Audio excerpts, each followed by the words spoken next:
আসুন 1 মিনিটের জন্য আপনার মনটা ভালো করে দেই।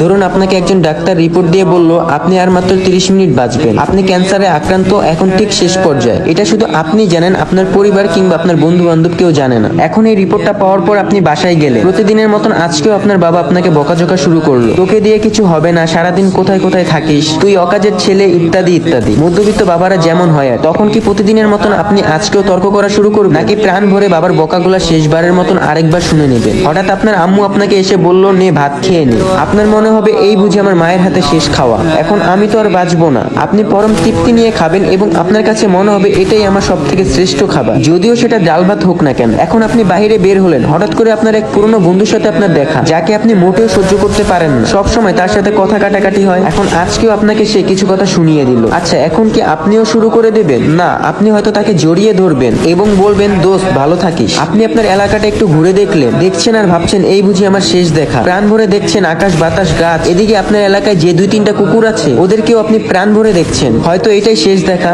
তো তারপর আপনি দোকান থেকে কিছু কিনে কুকুরগুলোকে খাওয়ালেন। এলাকার যে মুরব্বীদের দেখলে আপনি দূরে সরে যেতেন, এখন তাদের দিকে এগিয়ে গেলে বললেন চাচা আমার শরীরটা ভালো নেই, আমার জন্য দোয়া করবেন, কখনো ভুল করলে ক্ষমা করে দেবেন। আপনার চক্ষু শীতল হয়ে যাচ্ছে, হঠাৎ আপনার মনে হলো নামাজ পড়া উচিত। আপনি দৌড়ে গেলেন আপনার রবের কাছে।